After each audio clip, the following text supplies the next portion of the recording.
G'day YouTubers, I thought I'd show you my latest acquisition. I paid $1,000 for this morning, but just sold the winch to my mate for $500, so got the whole car for $500.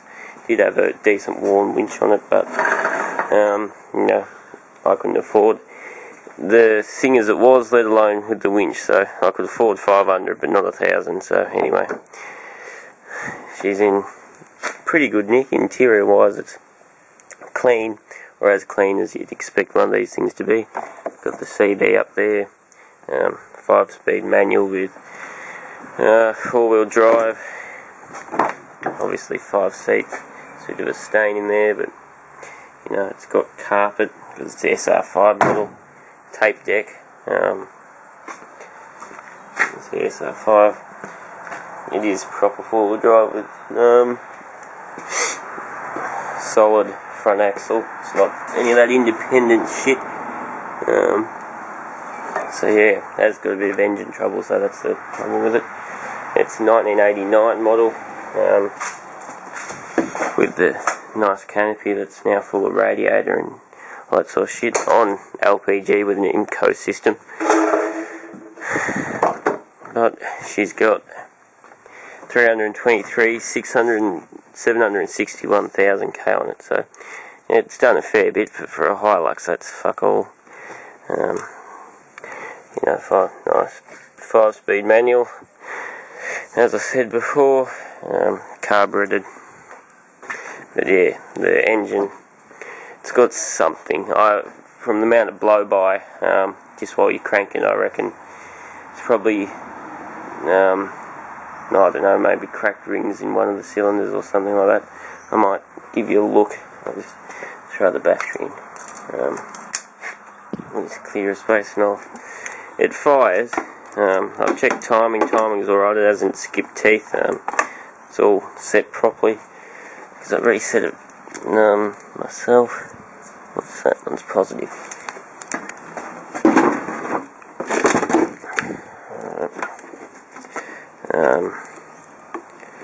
This isn't a 4-wheel drive battery, but it seems to do the trick. It's only got a small starter motor, but it tries to run, it just won't. So you'll see the amount of blow by that sort of comes out.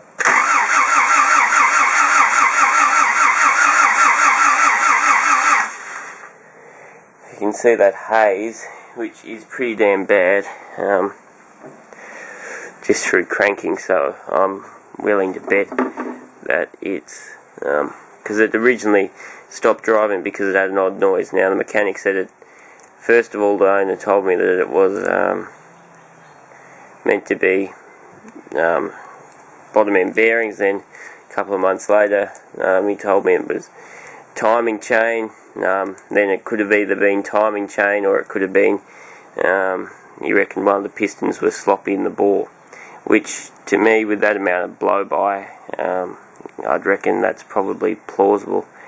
If it could be cracked piston or something, because it does try and fire, it just won't run. It's now got spark. Didn't have spark for a while, but I remedied that. So it's a bit of a pain in the ass. But these engines are worth an absolute fortune. You pay $1,100 for a second-hand one. So I'll have to either try and fix this or think about converting it to a 3.8 Buick engine, Holden engine, which they reckon go very well in these. You can buy the kits, but I'd probably buy the bell housing, clutch, and make the rest of the brackets and mounts myself, because that's not, for the sake of, I think they want an extra $1,000 or thereabouts for all the power steering brackets, power steering pump brackets, all that sort of shit. I think they already want $200 for the bell housing, clutch, so that's fairly expensive. Well, that's not bad, but it'd all add up. So I'll have a look if I can get another one of these motors cheap somewhere. But otherwise, I'll have a look whether it's rebuildable, obviously. But I highly doubt if it's. Well, I suppose it could be rebored. I don't know. I'll have to see. But in any case, it's a pretty tired old motor, so yeah. When I tip a bit of fuel down the throat, she does want to fire, but she just won't. As you can see, the choke plate's open again. Okay. I'll give her a pump, but there's a lot of blow-by, a lot. Don't know what's causing that, but I'm sure we'll find out eventually.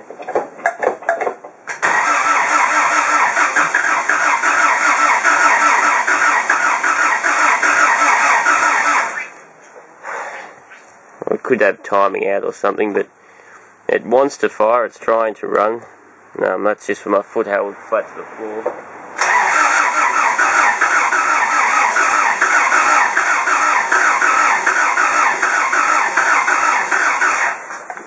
That's as close as it's come so far.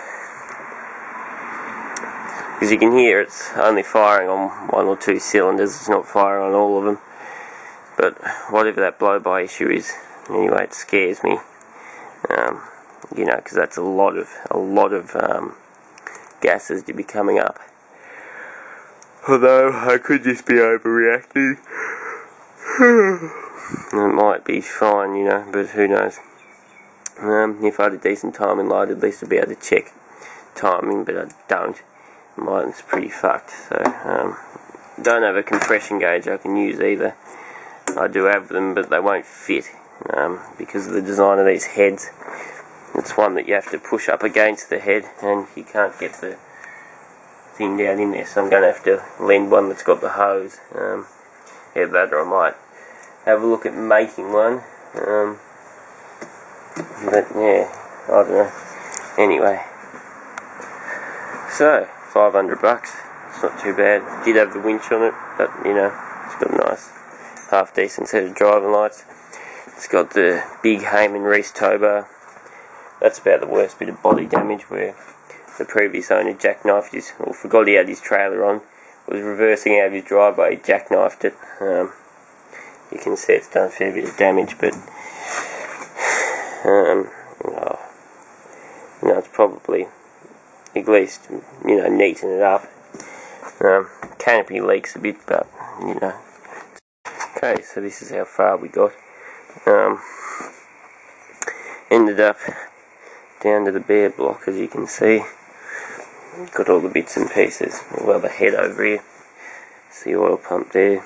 Looks in fairly decent nick, actually, which doesn't really matter, because if I rebuild it, it'll be have a new one put in. Head gasket looked alright. Valves looked reasonable. Nothing special, but weren't too bad. But basically, the reason it got pulled down was because of compression. So where's my piece of paper? Cylinder number 1 on the first test was 75, 2 was 90, 3 was 110, 4 was 45. I then added oil to the cylinders to see if that would bring it up, and it brought 1 up to 90, 2 up to 110, 3 up to 120, and 4 up to 50. So from that, well, to me that points to rings, but really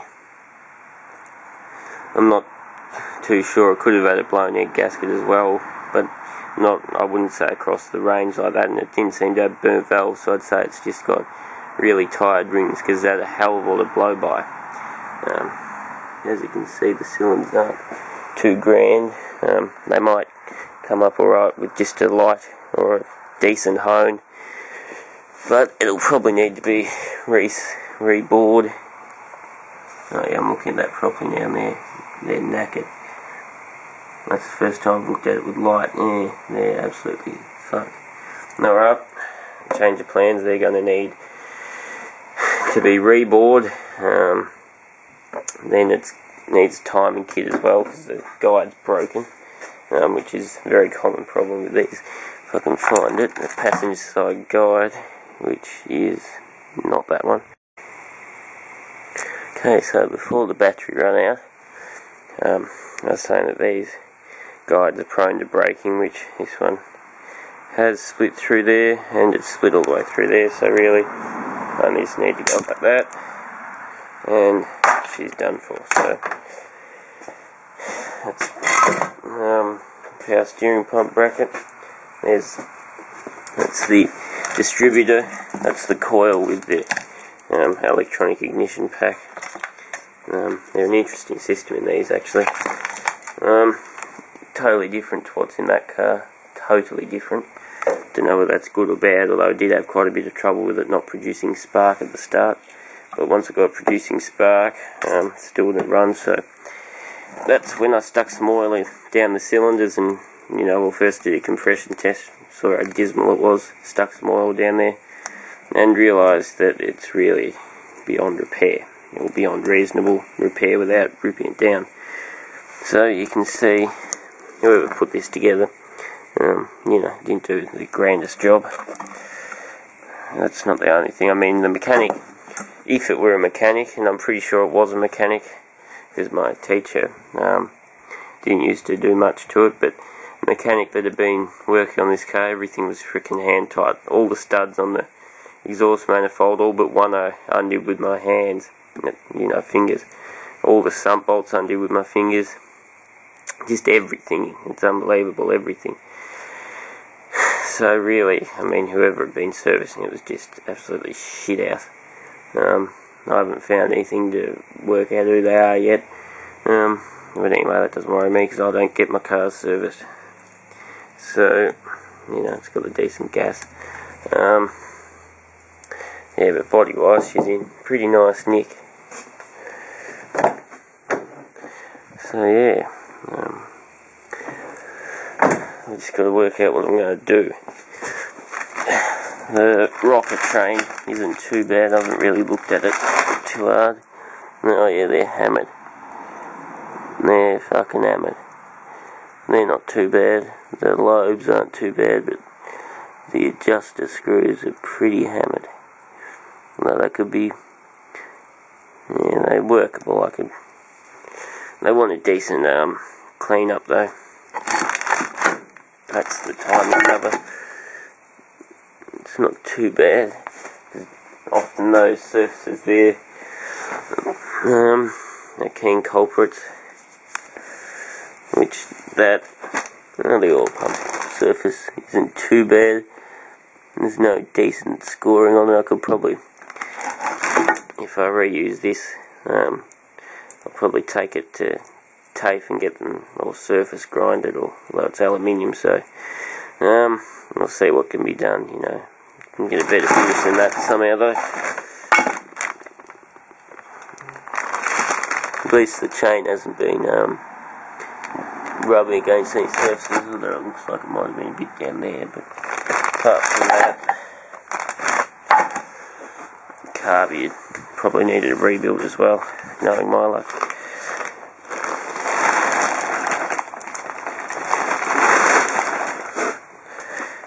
But the valves they're not too bad, they're reasonable, but I wouldn't say they're anything special. And there's been something,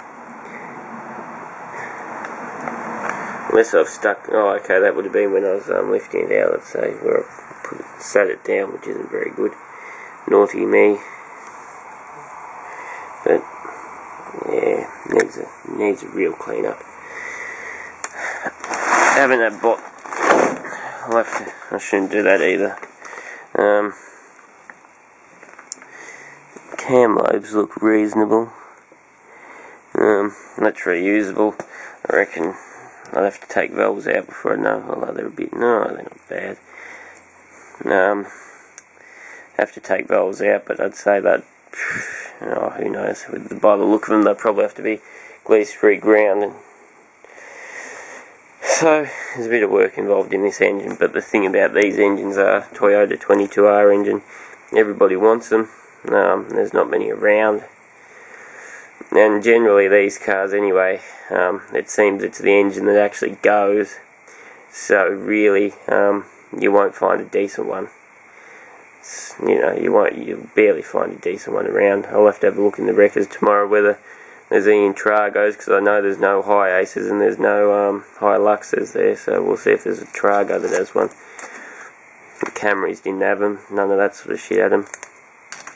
But they're worth about $1,100 for a second-hand one from the wreckers in Melbourne, or in Dandenong they were. So, you know, that's fairly pricey for what it is. I could rebuild this easily for that. You know, that's a full top to bottom rebuild. Probably get it, you know, doing it myself of course, but I'd get it at least bored out. Probably oversized.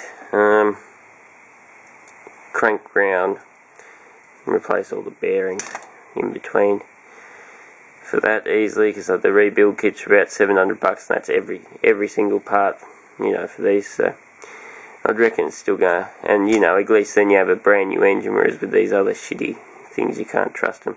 I mean, that's with new pistons as well and new rod bushes, top end rod inserts and bottom end shells obviously. I'll pull the rest of I'll lift the block out, because I don't want to leave that outside where it's going to get wet.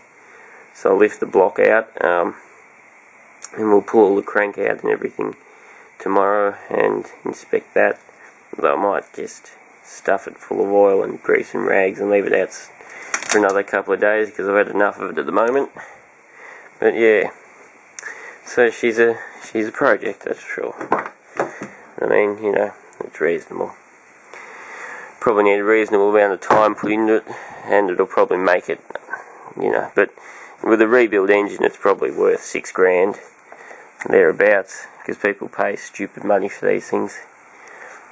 But anyway, otherwise, now I know people are going to be asking me whether I'm going to get rid of this thing, and to be honest, no, because really, it runs as well as any other car. It's fucking comfortable to drive, very fuel economic. Parts are cheap as and easy to come by. Like I got the whole engine rebuilt, or the engine's done about 50,000 since a rebuild for free. You know, so you can't beat that. And it's just, you know, it's got electric everything, so why do you want any more? But anyway, there you go. Alright, thanks for watching.